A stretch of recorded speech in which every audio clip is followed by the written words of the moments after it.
Hi guys, welcome back to my channel M for you. പുതിയൊരു വീഡിയോയിലേക്ക് എല്ലാവർക്കും സ്വാഗതം. അപ്പോൾ നമ്മുടെ ഇന്നത്തെ വീഡിയോ എന്ന് പറയുന്നത് മൈസൂർ പാലസിലെ കാഴ്ചകളാണ് കേട്ടോ.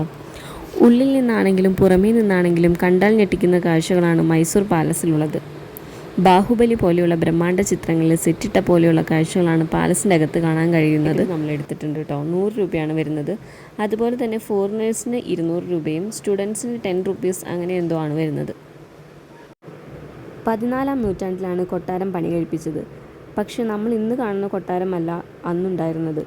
തടി കൊണ്ട് മാത്രം നിർമ്മിതമായിരുന്ന കൊട്ടാരം 1638 ഇടിമിന്നലിൽ പൂർണ്ണമായി കത്തിനശിക്കുകയും അതോടൊപ്പം തന്നെ ടിപ്പു സുൽത്താൻ മൈസൂർ കീഴടക്കിയതോടു കൂടിയിട്ടുമാണ് ഇന്ന് കാണുന്ന കൊട്ടാരം പൂർണ്ണമായി നിർമ്മിതമായത്. ഒഡയാർ രാജാക്കന്മാരുടെ ഭരണസ്ഥിര കേന്ദ്രമായിരുന്നു ഈ കൊട്ടാരം.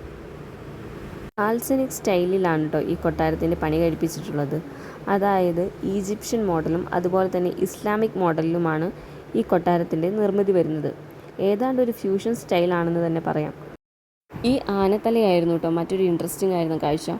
നാട്ടുകാർക്ക് ശല്യം ആയിക്കൊണ്ടിരുന്ന ആനയെ ഇവിടുത്തെ രാജാവ് നേരിട്ട് വേട്ടയാടി അതിൻ്റെ തലയാണ് ഇവിടെ സ്റ്റഫ് ചെയ്ത് വെച്ചിരിക്കുന്നത്.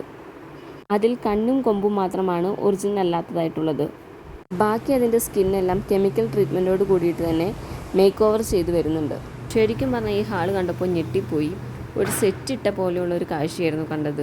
ഗോൾഡൻ ലൈറ്റനിങ് ഒക്കെയാണ് ഇതിൻ്റെ അകത്ത് ഉണ്ടായിരുന്നത്. വലിയ വലിയ തൂണുകളും അതോടൊപ്പം തന്നെ ദസറ ആഘോഷ ചിത്രങ്ങളും ഒക്കെയാണ് കേട്ടോ ഈ ചുവരിൽ പ്രദർശിപ്പിച്ചിട്ടുള്ളത്.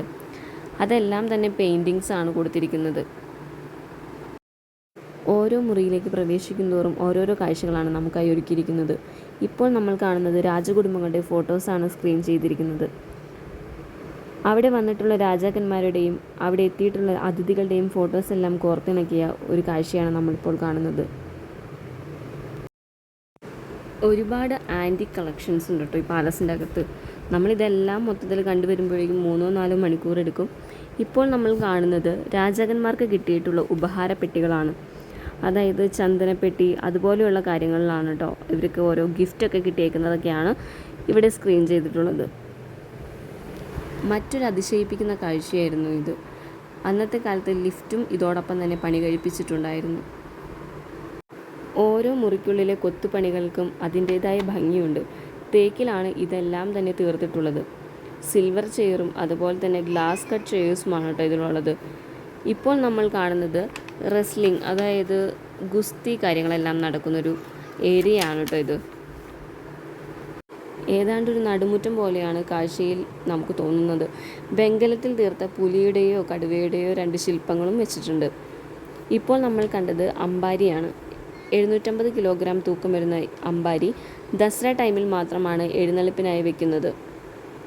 പാലസിൻ്റെ അകത്തേക്ക് പ്രവേശിക്കുന്നതിൻ്റെ സൈഡിലായി തന്നെ കുറച്ച് പീരങ്കികൾ സ്ഥാപിച്ചിട്ടുണ്ട്. അതെല്ലാം ടിപ്പു സുൽത്താൻ്റെ കീഴിലുണ്ടായിരുന്നതായിട്ടാണ് പറയപ്പെടുന്നത്. അദ്ദേഹത്തിൻ്റെ മരണശേഷം ഒഡയാർ രാജാക്കന്മാരെ ഏൽപ്പിക്കുകയായിരുന്നു.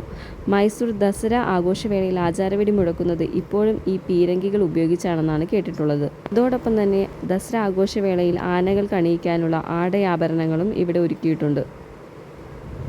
അതിഗംഭീരമാർന്ന കാഴ്ചകളായിരുന്നു മൈസൂർ പാലസിൻ്റെ അകത്ത് കാണാൻ കഴിഞ്ഞത്. ഇതായിരുന്നു നമ്മുടെ ഇന്നത്തെ വീഡിയോ. എല്ലാവർക്കും ഇഷ്ടപ്പെട്ടാൽ വീഡിയോ ലൈക്ക് ചെയ്യാനും ചാനൽ സബ്സ്ക്രൈബ് ചെയ്യാനും മറക്കരുത്. അടുത്ത വീഡിയോ കാണുന്നവരേക്കും ബൈ ബൈ.